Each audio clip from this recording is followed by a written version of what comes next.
Hi, everyone, and thank you for joining us tonight. My name is Natalie Simodiak, and I'm the Artistic Director of the Profiles Project. We're hosting this tonight supported by Telefilm, which we are very graciously grateful for their support. This year has, it goes without saying, come with its unprecedented challenges. But that's also meant that it's come with some interesting opportunities to revolutionize how we approach our creative work. This is especially encompassed within the film industry and that of film festivals. We wanted to invite a select group of filmmakers and film festival programmers to come and share the conversation to talk about how 2020 has challenged us to virtualize film festivals and think about how we share our stories in new formats. I want to take a moment to thank our panel guests who will be with us here tonight, as well as our moderator, who I'm very honored to introduce right now. Rad Simon Pillai is the film critic for Canada's National Breakfast Show, Your Morning on CTV, and the culture editor at Toronto's alt weekly Now magazine. He also has a regular Friday Flick segment on CTV News Channel and contributes as a pop culture commentator on CTV's eTalk and CBC radio shows across Canada. Please join him and please welcome him now. Hello. Hello. I just first off want to thank you for bringing me in on this conversation. I was really honored to be a part of this, especially because I don't think I've talked about this with anyone really, had a really deep conversation about what are we talking about, virtualizing film festivals or this transition of 2020. So, I mean, do you want me to take over now? We're going to hand it over to the filmmaker. Brad, this is your show. Let's go for it. Thank you so much. Thank you. So yeah, I mean, here we're talking about what this transition has meant for the scene, the careers, and ultimately the films. So let's first introduce then from our panel the three filmmakers who each had films at a film festival in 2020. So starting off, I want to introduce Sasha Lee Henry, who was at TIFF in the Shortcuts program with her film Sinking Ship, which, I mean, Sasha, by the way, that film had my jaw on the floor for over a dozen minutes as this woman spits passive-aggressive fire on her partner at dinner. So well done. You say hello. So let's also now bring in Taylor Olsen, who is the writer and director and star of a really, really heavy Nova Scotian drama called Bonesaw, visually spectacular as well. And that played at the Atlantic International Film Festival. Say hello, Taylor. Hi. And then we have Tank Standing Buffalo. His animated film Reckless starts as a wild ride, and then it becomes a story about incarceration and healing. And that premiered also at TIFF in the Shortcuts program. Hello, hi, Tank. Hey, man. So then for our programmers, we have Ravi Srinivasan, who is a programmer at Hot Docs TIFF, and he recently wrapped up the Southwestern International Film Festival. Hey, everyone. Thanks for having me.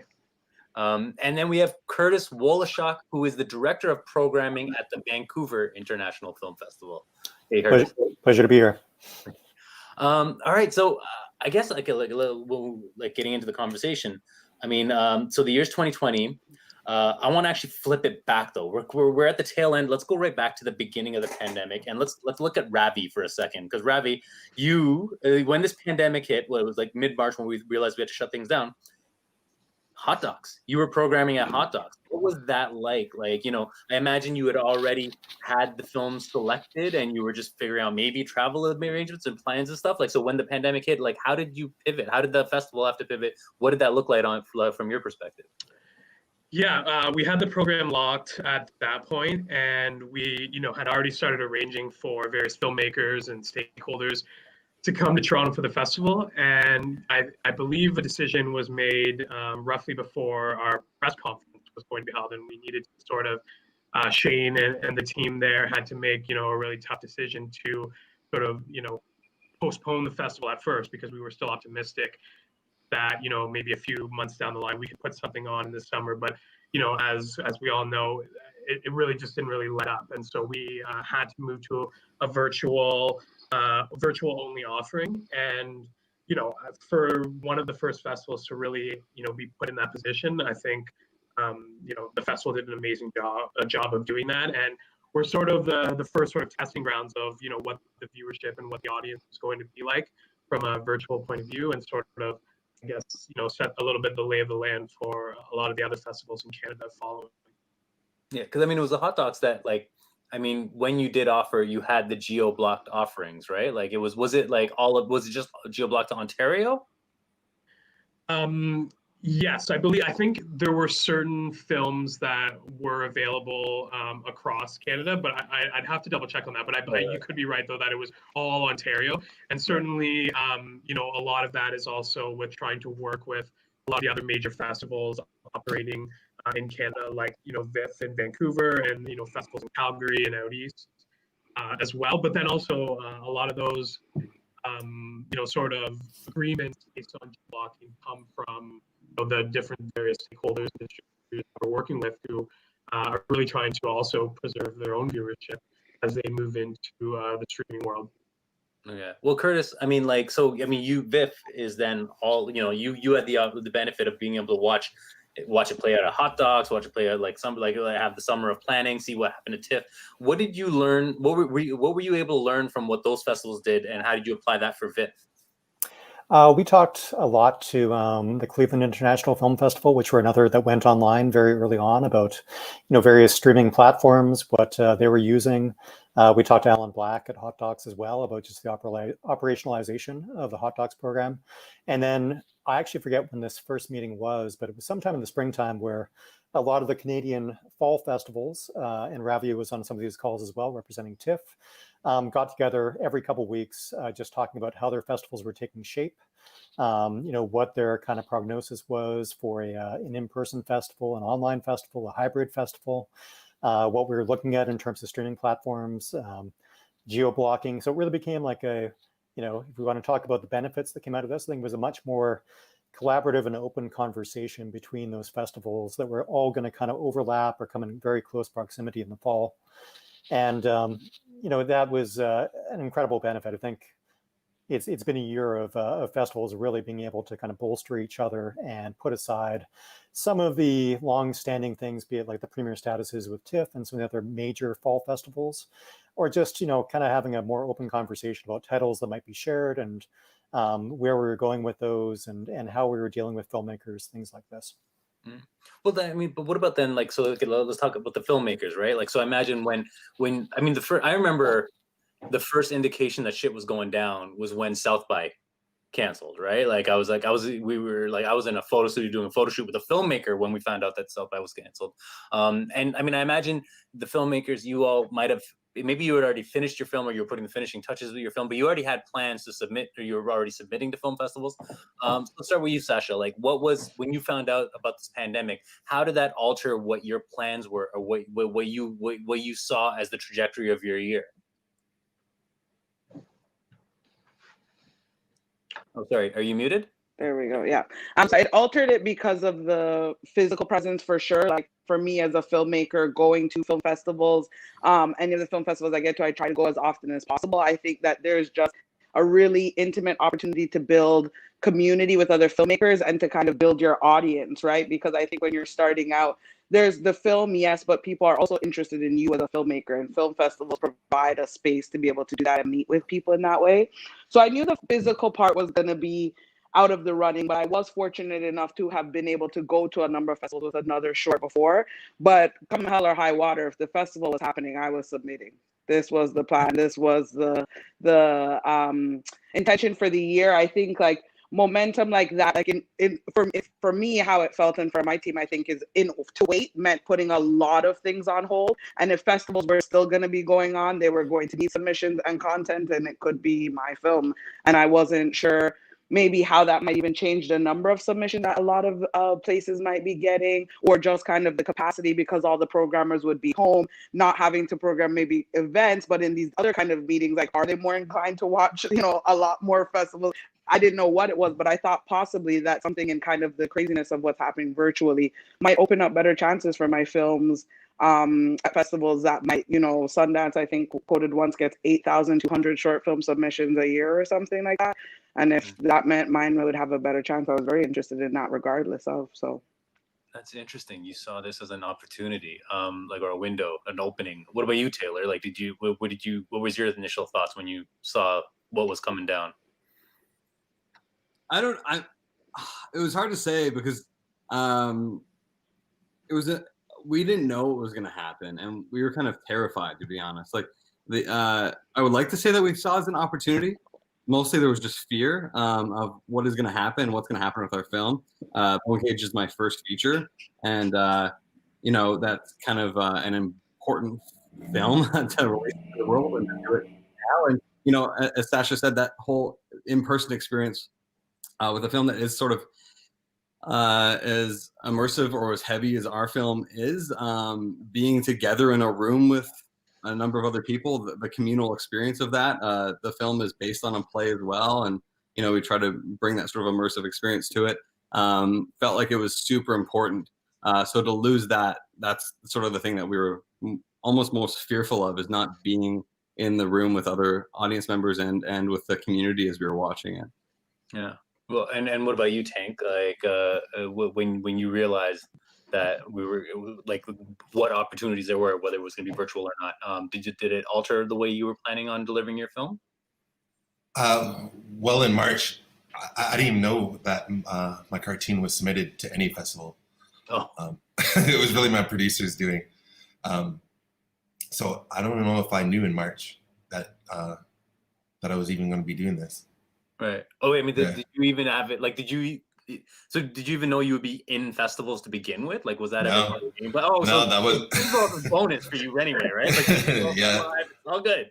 I thought it was just going to go on Instagram or something, or that was it. This was way better. Yeah.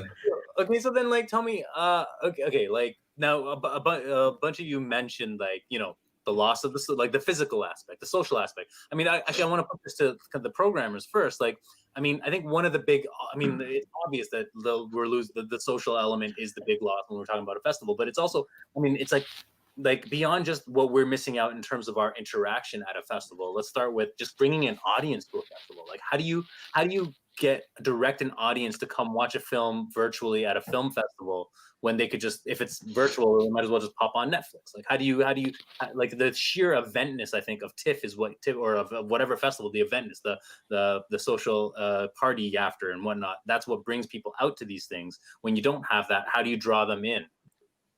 Sorry, I'll start with you, Curtis. I think it's undeniably one of the major challenges of an online event. And, I look at that from the audience standpoint, but also from the filmmaker standpoint, and whether that's networking or meetings at a major market festival like TIFF, or just the more organic opportunities for people who are kin, being in the same room that happens at other festivals.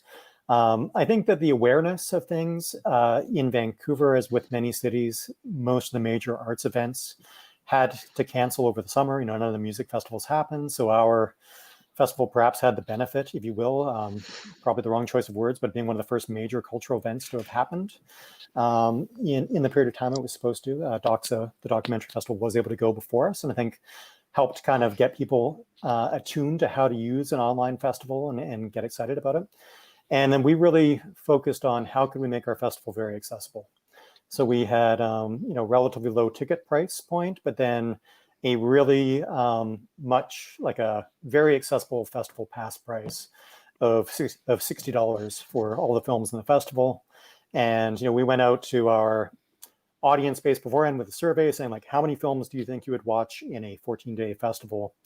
The most common answer was like 6 to 8 films in 14 days. And by the end of our festival, the average person had watched 10 to 12. So I think by giving people access to as many films as possible, it kind of created this element of like them being able to just really take a risk on things and not have to worry about putting X number of dollars on one film. They could kind of just sit at home, watch things, interact with them. It's a great debate whether the fact that people could watch a little bit of something was of hindrance or boon to that film. Because in some ways, I can look at some of the more adventurous or experimental fare we had in our festival and say, 150 people watched all the way through, but another 150 people watched like 20 to 30 minutes of it, which may not, who may have just not exposed themselves to that type of cinema before. If they had to actually step into the theater, put themselves in a position of being that person who felt like they weren't getting it and everyone else around them was judging them in the rarefied air of the festival. So I think really allowing it to be a very, very low barrier for entry was a way we were able to get people excited about it this year. And but the event element of it and having people being able to interact, it remains a major challenge that we were not able to overcome. And that'll be one of our major aspects of talking to other festivals now, is how they got a little bit further down that road. Ravi, I think you just wrapped the Southwestern. So like, did you learn anything from Hot Docs in terms of like from then till now in terms of how to engage an audience into this? Yeah, I think what I definitely learned that your core audience, like speaking, for a big festival like TIFF, the core audience still remained there, and they came for curation and obviously discover new talent, and also see a lot of those films that are sort of being buzzed about. But yeah, when you lose the event aspect side of the festival, you miss out on those folks that might not be cinephiles who are looking to go out for like a dinner and a movie and take a chance on something that's available or there might be tickets for, which as we know, TIFF can be a hard ticket to come by. And I think what the virtual festival allowed for, it allowed it to be a more accessible festival. Folks outside of the GTA or folks who were flying in, who are part of the industry, were able to access these films in the communities that these films may have been about.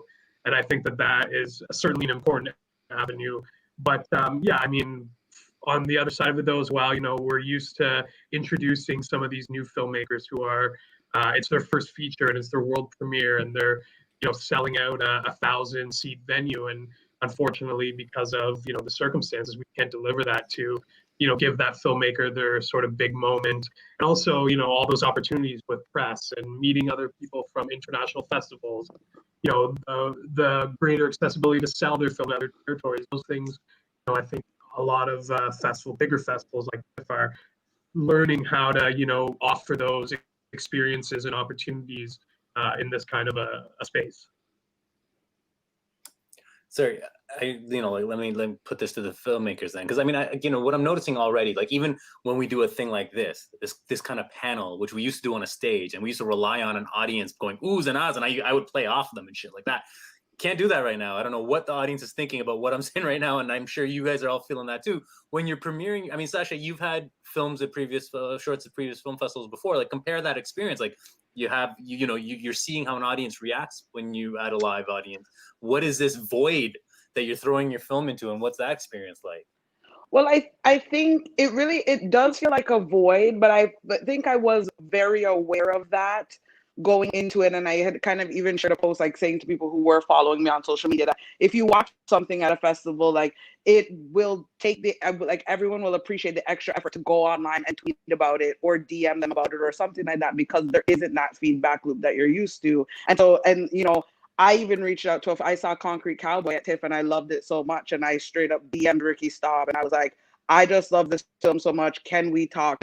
And because of the nature of the festival, he was online and said yes. And I got myself and Kelly Five Marshall, who's another filmmaker who had a film at the festival, ended up having a meeting with him, and we were still able to make that connection happen. But we did have to it wasn't me walking down Festival Street and being like, hey, and then having the connection there. It did require a little bit of that extra effort from myself. But I think TIFF in particular, because that's the only virtual festival I've been a part of so far, did a great job of, I think, trying to engage us online as much as possible. And I do think there was great conversations that happened because of that. And the audience reach was very different. So I did get that feedback loop. It was just in a way that, it was just so new, really, right? I don't think I appreciate all the people who watch the film as much as any kind of in-person thing. And it was great to get that feedback. But I think what also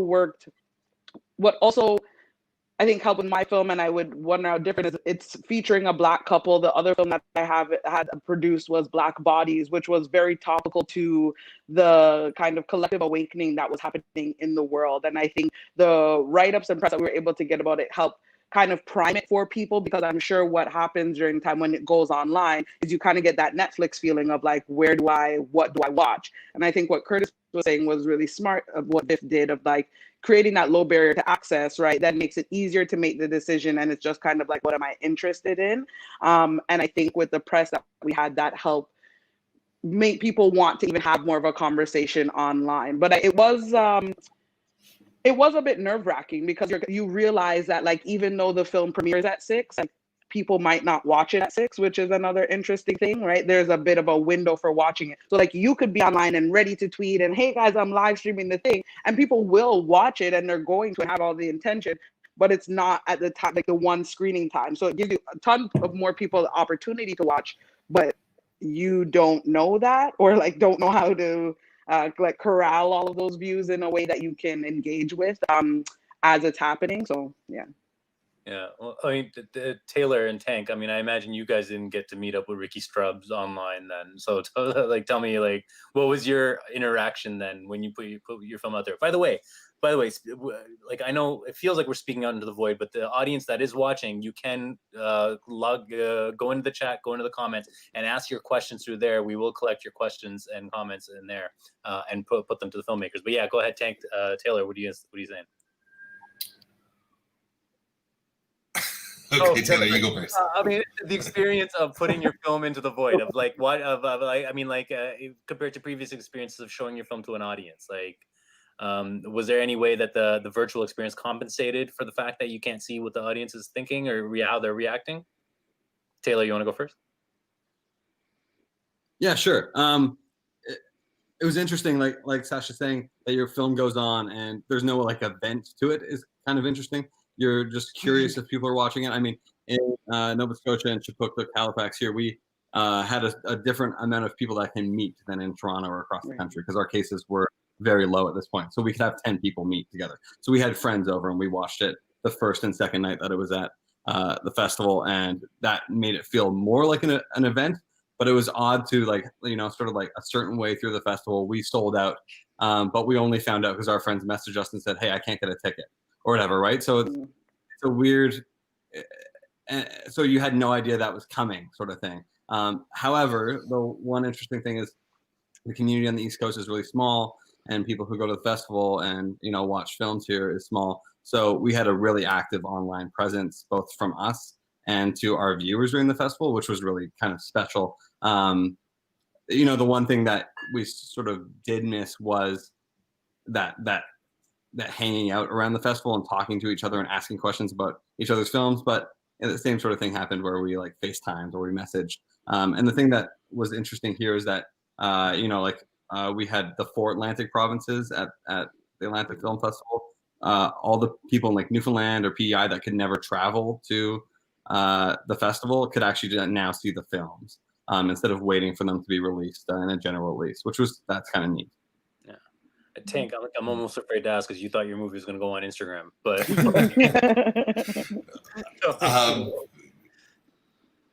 Oh, I don't understand. What was the question? Yeah, like, I mean, like, what was the experience of like putting your film out there online? Like, in what way did you see the audience reaction? Oh, I didn't see any audience reaction. Well, most of my artistic career, just as soon as it leaves my desk, like I move on to the next thing. Really? Wait, did you watch your own film at the Virtual Film Festival? No. Well, there was one that I wanted to watch and I couldn't get into it. I think it was Inconvenient Indian. Right. Oh yeah, Michelle. You couldn't get into it at which festival? At TIFF. Okay. Yeah. Right. Okay. So, and that's interesting because they had live. We also had live. But you were in Calgary at the time, right? Right. Okay. So, like, I mean, Inconvenience, an incredible film, and I wonder. You know, I heard this funny thing from a fellow Canadian filmmaker, another Canadian filmmaker, where it's like they're also like they're happy for Inconvenient Indian, but then it's like it's leaving everyone else without any awards to collect because they're going to every so it's like, what about the rest of us? But you know, like all 3 of you mentioned a certain, like, you know, like a key element or the key bonus to having a virtual film festival in terms of access of like who gets to access the film festival? Because it's like, I mean, like Taylor, you mentioned that like all of the maritime provinces got to access it. Ravi, you talked about people who would never have come. I mean, Tank, first of all, like people who would have never typically come out to the festival. Also, and Curtis, you mentioned the low barrier. You got more people involved in the festival that wouldn't typically be involved in the festival. Tank, I'm just curious, like, do you know if your own community was able to see your film at TIFF? Like, well, like, you know, like whether like, because they even, I'm just thinking of like kind of First Nations communities, like have they been able to engage with a film at your film at a festival and other films at a festival, what they being virtual? Well, I don't know if they attended, but I got a couple of congratulations. That was cool. So, well, I mean, Sasha, I mean, like even your own community, like and stuff. Like, I mean, yeah, it definitely, because it was virtual and enabled. I like, you know, what I call the WhatsApp Caribbean promo. Sorry, what did you say? Easier for your auntie to watch the movie, like when? Yeah, it was like I got a lot of what I call WhatsApp, the Caribbean WhatsApp promo, like the kind of like chain letter threads that I had sent to my initial family chat went around, and a lot more grassroots promo because this time people could actually see it. Like typically, I get like my cousins or so that were on Instagram or Twitter kind of retweeting in support, but this time like my aunt's friend who was a co-worker was like, "Oh, how do I watch?" And I would like. She was able to, and she lives out in Windsor and would never drive, you know, just like Taylor was pointing out, would never drive into the city for that one film or to see it or things like that, especially because of the short too, which I think a lot of the general public still don't really fully understand or don't engage with short filmmaking as a medium as often. And so I think for that to be able to be something easier for them to access was definitely helpful. Interesting. Sorry, go ahead, Ravi. Yeah, I just want to call, I mean, speaking from Swift's point of view, which is a festival that I run in my hometown of Sarnia, which we actually played Reckless and Black Bodies at the festival. I will say it's the most watched our short program has ever been. And I think that's because of the accessibility of having it online and people, you know, able to make more space for short films when, you know, typically they're concentrating on the features and things like that. But when you have like that accessibility of being able to watch it on your own time, like a Netflix platform, it does have those advantages. And I think that, you know, as a film festival, like if this is the sort of the format of how 2021 is going to be, then I think our audiences are at least now somewhat accustomed to what the setup is like. And, you know, I think there's definitely room for improvements, you know, moving forward into this next year. Okay. Curtis, you wanted to say something? Yeah, I was going to say, you know, we were geo-blocked or geo-fenced to British Columbia. So we did see some gains in like the interior of the province and things like that. But I think another part of the online festival that benefited us was our demographic studies show that, you know, that people reach a certain age, they have kids, they move to the suburbs, and they kind of disengage with like festivals and art house cinema and things like this. And just from having been on Letterboxd and things like this and seeing people who I knew who used to come into the festival who are in that circumstance now, who like watched 10 or 12 films during the festival. So I think there's kind of an exciting part of that as well, of like not having this kind of hiatus where you're really devoted cinephiles or just film fans need to like check out from what you're offering for a while because their life circumstances mean that they only get 90 free minutes at 10 p.m. at night. And having some sort of audience continuity there as well is pretty exciting.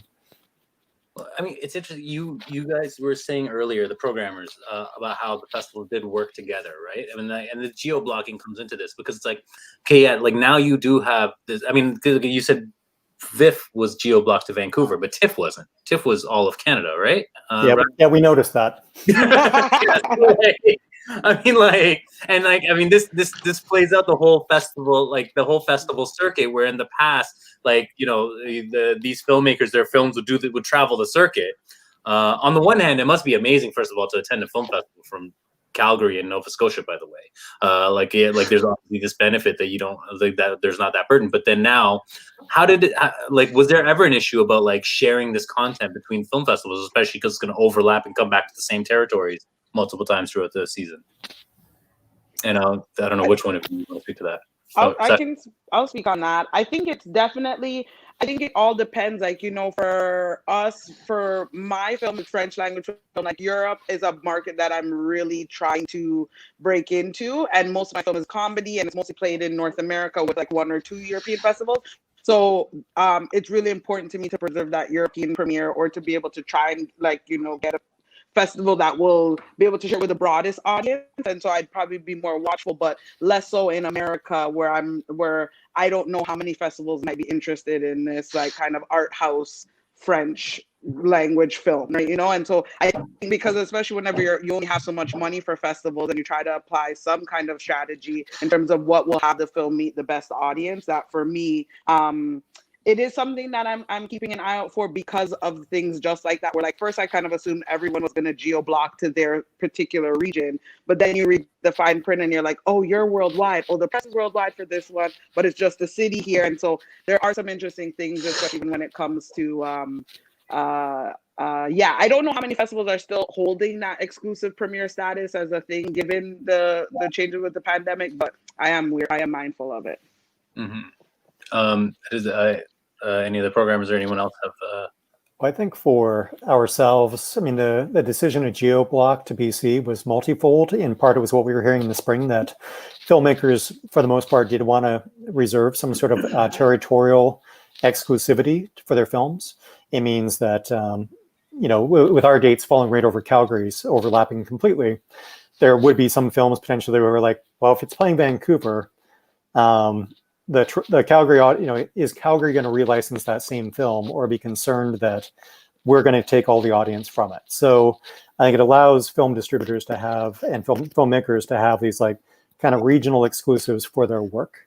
I think as well, there, you know, with so many Canadian festivals following such close proximity, there was somewhat of a gentle person's agreement about, you know, geo-blocking. And then as for ourselves, it's just like partly logistics. Like the tidal wave of customer service that comes with an online film festival is not to be understated. And that was like, you know, servicing one province in one time zone. So if you consider like someone having to be on the phone until someone in Halifax was trying to watch a film at, you know, at some hour when they started first thing in the day, wanting to watch it at 5 a.m. Vancouver time, it just doesn't make sense in terms of like our ability to actually market to other areas of the country. So I think there's a certain scalability that comes with it. And I don't say this in any sort of dismissive way. It's just, you know, TIFF is a very, very different beast in so many respects. And the industry partners they're catering to and its standing in the festival world than what ours is. So. You know, in terms of like when we're talking about like when we do this transition to virtual festivals, like, I mean, on the one hand, we're saying we have this thing where we're saying, oh, it's so much more accessible and stuff, right? But we all had much smaller lineups, right? Like, so I'm wondering, like, as much as virtual seems like, oh, everyone can have an access, it's opening the gateways. How much is that true when all of a sudden you have a smaller roster? How many films can you invite? How many different voices can you invite into the festival? Like, was the limited lineup of, and also this kind of this game of your film plays here and that, like, was it at all a limitation to bringing in new voices? Did you feel that pressure when you wanted to bring in new voices into your film festival? Did you feel the pressure of having such a small lineup this year? Ravi, let's start with you. Yeah, I mean, it was from a programming point of view, it was difficult to shrink the lineup down that much. I mean, specifically speaking from the Canadian point of view, you know, we're used to inviting 20 to 30 films, and I think we had about 5 or 6 this year. And you know, it's super difficult from a decision point of view. A lot of amazing films that went on to do really great things without us, we had to leave out of the festival, and that's difficult. But I think it was the right decision because we needed to have a more focused festival given the limitations of, you know, where we were at moving to a virtual setting. And, you know, we wanted to concentrate on, you know, that condensed lineup of films to make sure that audiences, you know, knew that it was a very curated lineup, but also we could focus on getting audience attention, because a lot of our you know, marketing, you know, was pushed into the virtual world instead of, you know, the physical world. And to have 200 plus films to try to sell is a lot of work. Mm-hmm. Curtis? Yeah, I mean, VIFF has always been this like sprawling mammoth festival, and by online standards, it remained that with like 100 feature films and 100 shorts. You know, I believe we had 24 Canadian features, so that was really important to us to kind of maintain that relevance remain a showcase for Canadian filmmakers. About 50 Canadian shorts as well, and there were, I think, like 60 of those films, if not more, were world premieres, international premieres, or Canadian premieres. So I think we were still able to bring in new voices.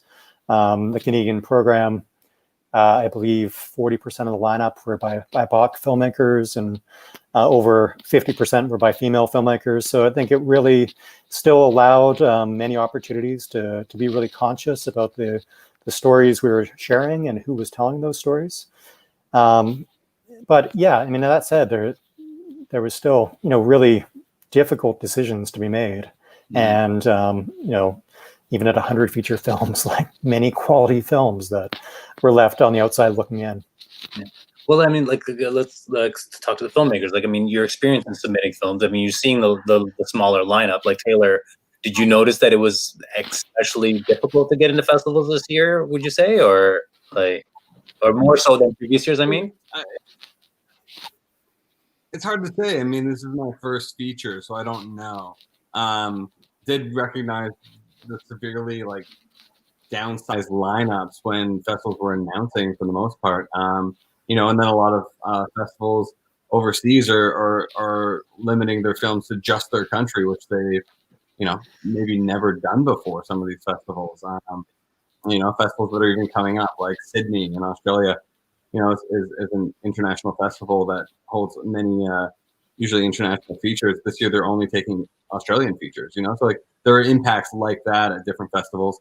And it's sort of it's always been true that at smaller festivals or niche festivals, it's important that if that's where you're premiering or this and that, to stand out, and to especially for small films, pick up awards and this and that. And I think it's even more true now, where with these smaller lineups too, when you do get to play the festival, to find a way for your film to stand out at that festival, especially if you're trying to get distributors and this and that afterwards. Okay. What about you, Sasha? Did you notice the strain? Yeah, I noticed the shrink, but I don't think it really.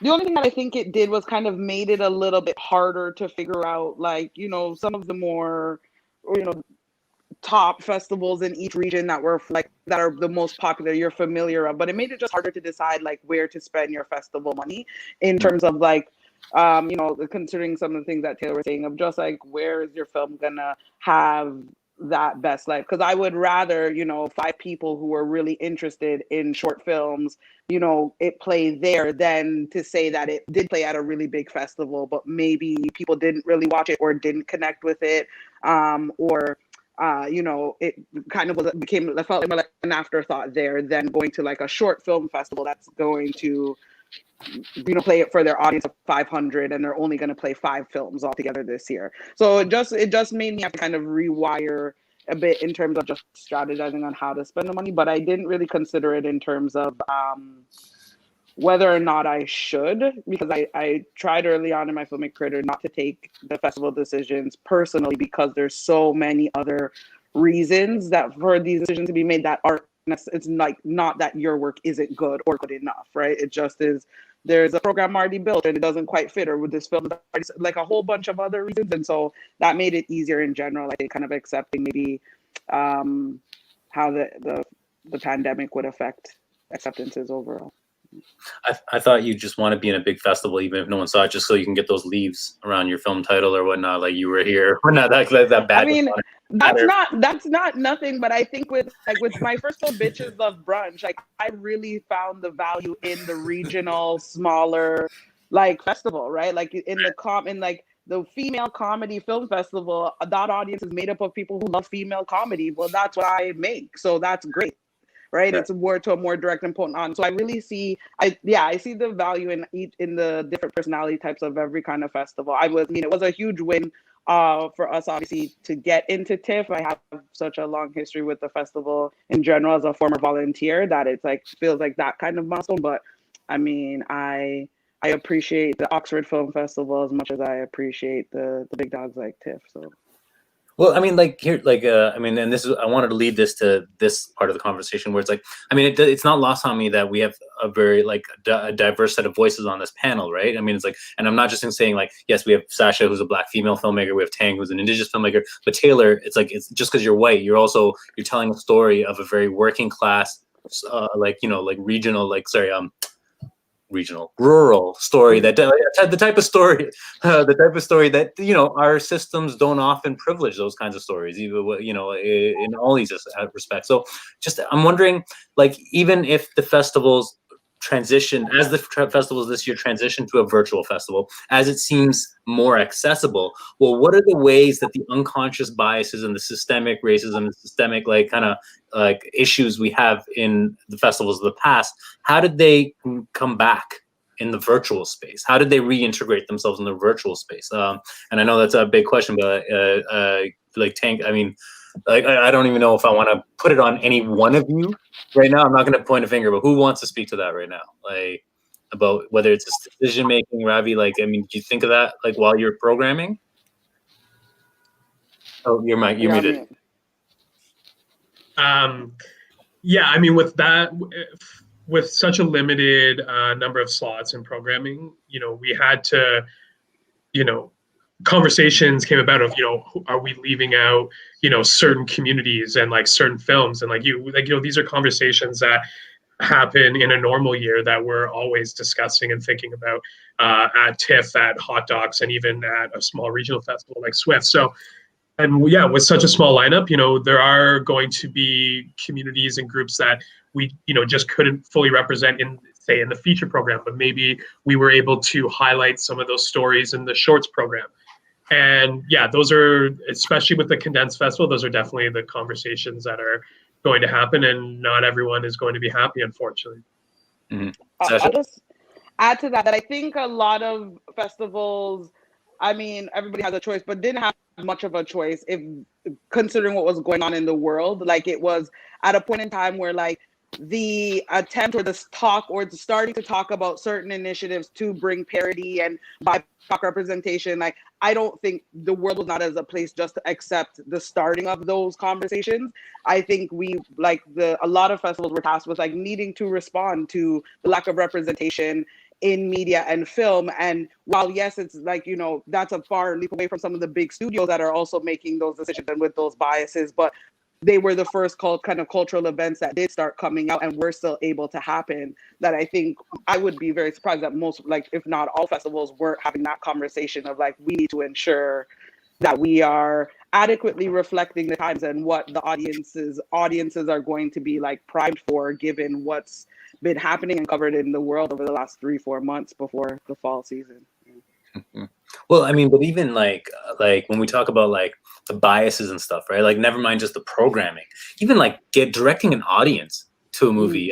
Like, if you notice, like when you had like stories, the diverse stories in a festival environment, where festival environments, like they're usually pretty white, right? Like, so, yeah, like you get those audiences to come and direct them to the story, to an Indigenous story, to a Black story, to a story about rural communities, working class communities. Like, what can be done to get, even on a virtual space, to get those audiences directed to those movies? I think that one of the things that could be done or should be done, I think audiences that are full of cinephiles or people that like media will go to ones that feature Black and Indigenous people. But I do find a lot of those films and a lot of those films that end up being selected are very rooted in trauma and in the darker side and the heaviness of the experience of being I'll speak for, you know, for being a Black person. I think, you know, the kind of action we're able to get about what Black Bodies was saying versus Sinking Ship that is deliberately not talking about the fact that they're Black is two very different audiences, right? And I think we need to be folding in as much of those kinds of representations that aren't rooted only to strife, as much as we have the traumatic ones, to then break apart the monolith or have only that dark experience represent these people of color that we're trying to bring more into the frame. No, okay. Well, I mean, like, okay, you know, Tank, you did not expect to put your film in a film festival. I'm just curious as to like, then what was the experience then when you got, oh, Tanks out. Cracked under the pressure. I should have taken a cue from, he was very still. Hey, can you hear me, Tank? Oh, okay. Yeah, I was cut off for a second. Yeah. So I'm just curious, like I mean, the whole, I feel like the whole festival space is very new to you in general, right? Like film festival days. I mean, like, because you do all these different things. Then tell me, like first of all, like what was your perception of the festival experience? I mean, I know you said you didn't even watch your film at the film festival, but in terms of putting it through that system, like what did you notice about like kind of were there microaggressions in the system? Was the system actually very smooth and embracing, and was it embracing your story in the best way? Like tell me what your criticisms were there. I don't think I have any criticisms. Everybody was cool to me. It was fun, actually. Some of the Zoom meetings and stuff, meeting some of the other people. I had fun. What's that? Like, what kind of Zoom meetings? Are you talking about like panel discussions and stuff like that, or like behind the scenes? I was in a Zoom meeting with Tank during TIFF. Oh, okay. Oh, right. You said that you'd want to hang out with me or something, right? Was that you? Yeah, I still do. Okay. Yeah. Cool. Yeah. Right. I remember that. Yeah. No, that was fun. I liked it. Well, okay, so then like let's hone in on the Zoom meeting thing, right? Because we were talking about earlier, like how we lose that social dimension of things, right? Like how that's what we really miss, the social aspect of the film festival and of the eventness of it all. But I mean, like a few of you kind of alluded, like kind of brushed on this. I mean, one big part of a festival for new voices like yourself is rubbing shoulders with distributors, rubbing shoulders with producers. You have your film at a festival, but you're going to these panels and stuff. So what was the experience? How was that experience replaced then in the virtual sphere? Like I know fucking Sasha hits up Ricky Stubb and makes things happen, but it's like not everyone got the option to do that. Tell me the different ways. Let's hear from the filmmaker. Actually, no. Let's hear from the programmers. Like, what was in place at the festivals in terms of creating that social environment? I mean, I know panels is immediately going to come up, but. Yeah, every year at the festival we organize, a Canadian filmmakers, social function where people share a drink, but it's an amazing opportunity for first-time filmmakers from either the shorts program or first features. They get to meet their peers and they get to celebrate their film amongst other people who are maybe celebrating their second or third feature. So they get to feel like a part of the filmmakers club, and that's a great moment for filmmakers to be able to embrace in that. And then, when you're in the virtual world, you don't have that opportunity. So we had to we had to makeshift something, and that was to organize a Zoom cocktail, on the last day of the festival, where we invited, all the feature, directors and a few producers and short filmmakers to just come on and have a celebratory, cheers. And it certainly doesn't make up for a live event, but something, and it's a great way, people to connect on this, and this is the new age of networking at festivals. But I think we can all agree that we would prefer to share a drink in person and get to know each other in sort of that kind of thing. Curtis, do you want to add anything to that? Or? Yeah, I think for ourselves, like a lot of festivals, we pre-recorded a lot of conversations with filmmakers beforehand. So, for the shorts programs, when we had 4 or 5 filmmakers kind of talking with each other in a Zoom room beforehand, there was like a bit of an informal gathering of people there. But then we did decide like we needed to do a couple of things, like just to get people together and some of those people to interact again. So we did one evening happy hour and then kind of a Sunday brunch hour kind of reception as well. And for myself and 2 of my colleagues who were, waiting in the room beforehand, kind of like, is anyone going to show up? And then it was this beautiful moment. It was like the doors kind of open, like first person trickles through, and then we did breakout rooms and stuff like that. And it was really, really wonderful to see how much it meant to people. And then it just reminded you yourself as a programmer of having that moment, especially with like shorts programming, which I've done for some years. you put these short films in a program together because you think there's something that aligns them. And then you have the two makers of those films be at that screening together, and they've never met each other, but oftentimes like they just connect. And to be able to kind of witness that happening again, it maybe elated for a moment and maybe more in what we were missing this year.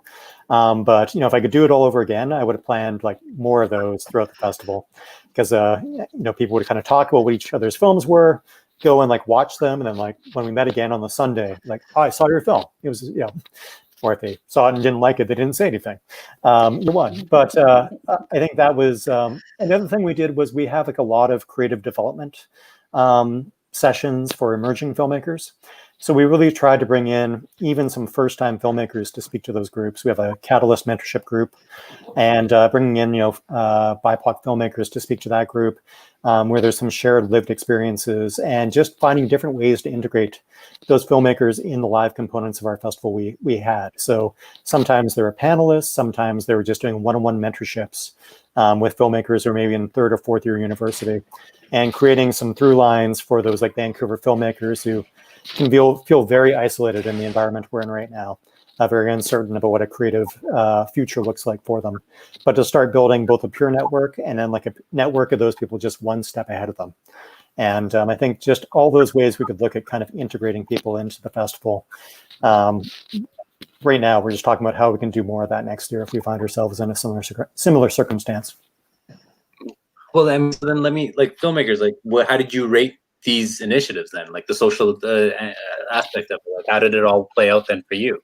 I mean, Sasha did already tell us that one story, but outside of that, like Taylor, how did it go for you? Well, we had a family sort of medical circumstance during our festival, so after the first 2 days, we missed the rest of the festival. But I mean, through social media, we were able to be quite active. So it was, for us, it was less, Zoom, get togethers of this and that. But we were able to connect with both the festival and viewers online that way, which was great. Yeah. Sasha or Tank? Yeah, I was fortunate to be selected for the Filmmaker Lab this year. So some of the ones that Lisa and Jason had arranged for us were competing with that. But I did have the fortunate experience of then, because I was in the lab, kind of having this core community that was meeting every day virtually, that I got to do similar things like what Curtis is describing with, that I was really, really grateful for. And I think similar to how Chris was describing, I work with Tanya Williams on the board of Real World, talking about that group where the festival programs kind of came together to figure out how to do this. I think like the other directors and filmmakers really showed up for each other online. And I think like we're helping to drive some of those conversations we were having on social media just by retweeting and agreeing, or like, kind of actually treating it as a conversation instead of us all just tweeting out into the void, hoping for someone to care. Yeah. So yeah, I think I really enjoyed that part of it. Yeah. Well, I mean, when Curtis was speaking, it just occurred to me, like, I didn't realize that. I mean, it only occurred to me as you were saying it that, oh, right, like, they're stuck at home. Of course, everyone's going to show up for every, like, social event you put up in Zoom, right? Yeah. I mean, some interaction, right? Yeah. And Sorry, I will Taylor. say that by being on Zoom, like it's so funny how like your Zoom background becomes like a great icebreaker to just getting to know people. Like some people are like, I'm sorry for my terrible background, or like there's an interesting painting or something, and that broke a lot of conversation. Yeah. We're gonna get back to Tank's slot machine in the back there, or like a pinball machine in a moment. But Taylor, what are you gonna say? Oh, I was gonna say it off of what Sasha was saying, it's really true that the filmmakers, it felt like everybody was lifting each other up and promoting each other's films more than I've actually seen in the past this year, because I think we all knew that we needed everyone to watch each other's films, and it felt like there was a bit of community. And the industry programs, like I said, I wasn't able to attend the industry programs, but through that, even just getting the contacts and being able to reach out to distributors or this and that, or sales agents from elsewhere. People seemed really receptive this year to receiving those emails and then hopping on the Zoom really quick and saying, what's up with your film? So it felt like everyone was trying to come together as a community, which is really neat. Yeah. Sorry, I'm just going to take an audience question right now. So we got from Christine Kasij. I hope I'm saying. I mean, as someone who gets their name butchered all the time, I feel bad if I'm butchering yours. Kasij, maybe. What's something you look forward to in future virtual film festivals, or do you hope to abolish virtual film festivals for good? Like leave it behind with 2020. What are you guys thinking? I think there's, the positives we saw were things like our Catalyst mentorship program. In past years, we brought people out to speak to that group on a relatively limited budget. And you're making an ask of people, can you fly across the country for 3 days to speak to this group one afternoon, maybe do a one-on-one mentorship session another day, things like this. And this year, being able to kind of coordinate filmmakers from all across the country to speak to Vancouver emerging filmmakers, because we're only asking 90 minutes of their time, I think was a great benefit. So kind of being able to really build that network of filmmakers beyond just the participants with films in our festival, but hopefully have this be a bit of a starting point for those Vancouver filmmakers to make inroads into other communities in the country as well. And I very much look forward to being back in our brick and mortar buildings. I did 8 live Q&As during our festival. We only had a handful of screenings, but we did it for all the Vancouver films. And I did miss it incredibly, but I think that the reality is that we were able to take our programming to other parts of the province and other parts of the province, and also to attendees who either for mobility reasons or other circumstances can't leave their homes to get to a film festival, and the fact that portions of the festival moving forward could be available to a wider array of people or more smaller communities for the different types of programming we're doing is something that I think is perhaps the silver lining coming out of this, and just how we activate that and make it part of like a really fulsome programming planning moving forward. By the way, I also want to echo, like, a very similar question was asked by DJ Styles on YouTube. It's so, I mean, like, just to make sure that like I get his wording in as well. It's like, what experience? So another version of that question was, what experience would the panelists like to carry on to festivals? So same version. So yeah, anyone who else wants to chime in on that? Yeah, I mean, just to echo Curtis's thoughts, I want to get back to as soon as it's safe and people are comfortable to get back to the physical festival. There's just like, as everyone knows on this video, there's a certain energy, there's a certain feeling that you get from, a world premiere at a full house and that film just, going over like so amazing with an audience and being there for that filmmaker. It's an incredible feeling for everybody involved. And so I think it'd be great to, one day soon get back to that. But the experience of, that I hope to carry, like, I think there's an opportunity to do a lot more creative conversations like this one in a virtual setting where you can connect filmmakers from across the world, from different backgrounds and different experiences, and having creative conversations surrounding film and storytelling and things like that we might not be able to do in a normal physical event. So I think it's just learning from other festivals, learning to see what works and sort of evolving those ideas and coming up with the best programming that a virtual audience will want to tune into. And sort of, there's a lot of competing programming online, as we all know, when it comes to other platforms and other industries like music and sports and things like that. So you really have to kind of step up your game when it's all online and you're competing against so many other things. Can I just, sorry, this may seem like totally out of, like, are you all seeing the questions on the screen as well? This is our first time working on this. Oh, yeah. Like, I didn't know if I was reading. I was like, oh, it's our first time using this software. Okay, you guys, so I don't even have to read them anymore. Do you guys want to roll it and show us another question or something? In the meantime, oh, there we go. Oh, wait, where'd it go? There you go. From Fabian, how can we help local filmmakers access more festivals, especially BIPOC creators? Who wants to take that? Well, if you mean in terms of like attending them as audience or playing them, well, I'll say like attending them as audience, I think. I mean, how we help them access more festivals, I'm not quite sure, because it's also new and has just happened. That I think, yeah, I think looking out for festivals that plans in terms of like things like VIF doing a $60 all-inclusive pass, I think is a great way to attend VIF that you might not have before, and looking out for those kinds of things. Or there's a number of festivals that I saw that had a certain section of free online programming, or just looking out for what opportunities. I do know that a lot more places were able to give passes or buy a pass and give because costs were lower. And so a lot of initiatives like that went around during TIFF time as well, like just within the BIPOC community.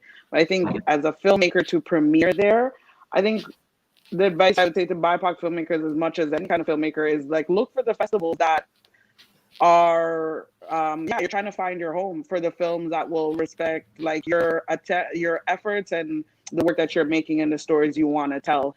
And sometimes that might not be the biggest festival. Sometimes it is the smaller ones, but it's kind of if you know what the value is there for kind of that audience connection or audience you're trying to build. We have one more audience question, but before we go to that, before don't answer that yet. Tank, tell us about your pinball machine. Well, I have to rebuild it. It's old from like the 30s, I think. But I'm stripping the whole thing and making a shining pinball machine.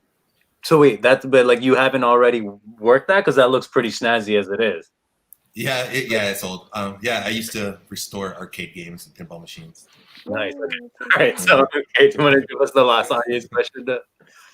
So, from Amir, did you have smaller number of submissions compared to previous years? So, this is for the programmers. Do you think filmmakers are hesitant to participate at virtual festivals? We definitely saw a significant dip in or almost like a stall or a pause in submissions from, I would say, middle of March through middle of April or thereabouts. And then it ended not far off from where it was in 2019. It was lower, to be certain, but just marginally so.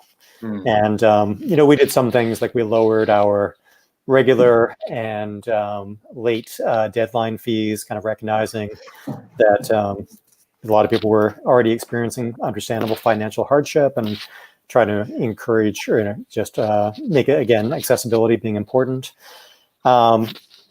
And yeah, I've heard from from festivals that have already opened for submissions for 2021 that their numbers are strong right now. So I know the second half of that question being like, were people hesitant to participate? I think I was expecting a lot of people withdrawing films from submission and we had honestly, it was, I think, somewhere between 5 and 10 that asked for like a refund on their submission fees. Everyone else kind of stayed in. There were films that chose to stand aside from the online festival this year, undoubtedly so. And but those that were comfortable doing so, I think, seem to find it to be a largely positive experience in very, very compromised circumstances. How about you, Ravi? What did you notice? Yeah, I mean, in both examples at Hot Docs and TIFF, there were certainly a couple of examples of filmmakers and films deciding not to take part in a virtual festival. I think they wanted to hold out for, a festival down the road that, where they thought the situation was going to clear up, and that actually didn't happen.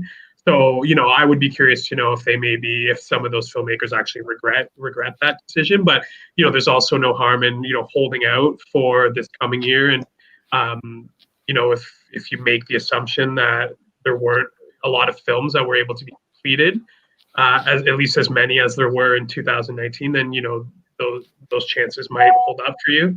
But it's certainly something that we understand. And we're supportive on either end. We expect to see a few submissions that, we saw last year. And I think that's just going to be a natural process this year. Okay. And that said, I was just going to say, we're undoubtedly incredibly grateful for those filmmakers who entrusted us with sharing their work in a really, really untested world. And I think, the fact they were willing to take that leap of faith certainly was all the more incentive for ourselves in terms of the presentational qualities we want to put forward in the festival, because that was handing your film over to an untested exhibition model, presentational model, is like a huge thing for a filmmaker. As you said, like putting a first feature out in the world that way is not what anyone envisions, but I think it's incumbent upon all programmers to think about how they make that meaningful for filmmakers, and it's really important. All right. Well, thank you all for taking part in this, and also, by the way, like, just to the audience, like, you know, these are all incredible films. So I hope we're gonna find a way to get your films again out into the world if they're not already available. Sasha, Taylor, Tank, I mean, are they available at all, or are we still holding out for the next kind of? No, we're still holding out. Not yet, but hopefully. All right, cool. And yeah, we have signed with our Canadian distributor, so we'll have a release through Canada in 2021, and we're talking. We just finished that Camera Maj in Poland, so we're starting to hit the international festivals throughout the next little while. Tank, is your film coming? Is it, first of all, do you know if your film's going to be available online, are you working on any other films after this? Yeah, right now I'm working on a part 2 to Reckless. Nice. Okay. Everything is in my producer's hands. I don't know. I just want to create, and she makes this happen. Okay. All right. So I am going to throw it to Natalie. Bring back Natalie into this game to say goodbye to everyone. Hey, Natalie. Hi, everyone. Thank you again so much for being a part of tonight. We're honored to have each of your voices involved. I encourage you to come over to the Profiles Project Instagram page. We'll be sharing the tags for all of our filmmakers who are on our panel today. I also want to say one last gracious thank you to Telefilm for supporting panels like this and other programming to highlight the extraordinary wealth of talent that we have here in Canada, especially within the film industry. And one last big thank you to Rad, our moderator, for hosting a fantastic conversation. Thank you all, everyone. Have a lovely night, and hopefully we'll be seeing a lot more of you in the future. Okay, bye, everybody.